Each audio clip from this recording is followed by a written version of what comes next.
Chào bạn, có hội viên đưa ra câu hỏi rằng nếu Thái Bình Thiên Quốc thắng lợi, Trung Quốc sẽ ra sao? Mình thấy câu hỏi này nên thay đổi thành Thái Bình Thiên Quốc sẽ làm thế nào để thắng lợi. Thật ra Thái Bình Thiên Quốc có một chút liên quan đến mình, tại vì quê quán của nhiều lãnh đạo trong đó, bao gồm Hùng Tú Đoạn là Mai Châu, đó cũng là quê quán của mẹ mình.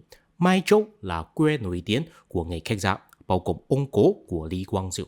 Theo truyền thuyết, nguồn gốc của người khách gia là người Trung Nguyên thời nhà Tấn tháo chạy đến phương Nam, nhưng mà theo sử liệu khi đó họ là định cư ở An Huy và Giang Tô. Còn người khách gia của bây giờ là tập trung ở vùng núi của Quảng Đông, Giang Tây và Phúc Kiến, cho nên khó nói họ thực sự là một dòng truyền thờ giống nhau. Và dòng núi của nhà Tấn cũng là gần gũi với tiếng Phúc Kiến nhiều hơn. Dù sao có thể khẳng định rằng ít nhất trong thời nhà Thanh, người khách gia có nhiều thói quen là rất xa lạ với văn hóa sĩ phu người Hán. Đầu tiên, phụ nữ của họ không có tục bỏ trứng. Khi đó, sĩ phu người Hán để con gái tục bỏ trứng là vì muốn biểu thị rằng con gái họ không có khả năng đi ra ngoài chơi, chỉ có thể ở lại nhà. Đó là quý cô đại gia. Còn phụ nữ của người khách gia không chỉ không tục bỏ trứng, thậm chí là đi ra ngoài lao động trên cánh đồng theo tiêu chuẩn của sĩ phu người Hán. Đó là thói quen của man di.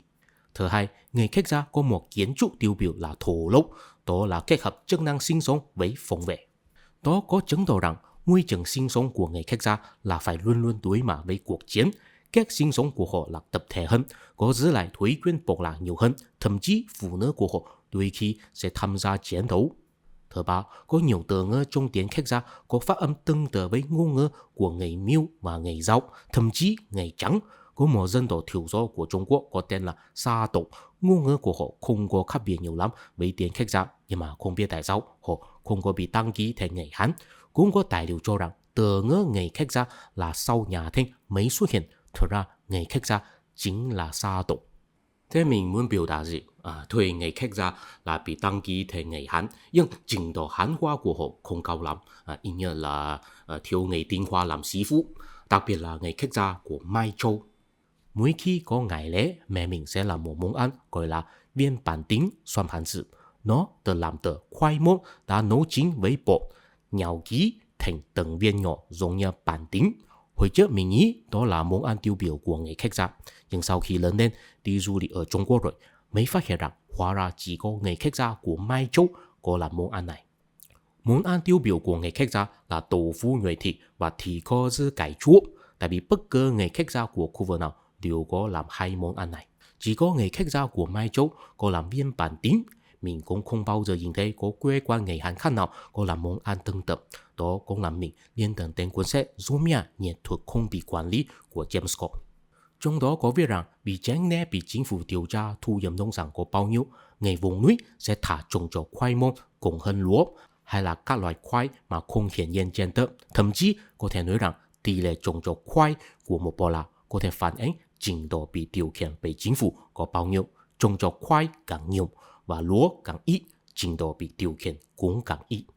Chính là có một điều thú vị là khi mẹ mình nấu viên bản tính thì sẽ không nấu cơm nữa. Đó có nghĩa là đó không phải một món ăn ăn cùng với cơm, mà là lương thực thay vì cơm.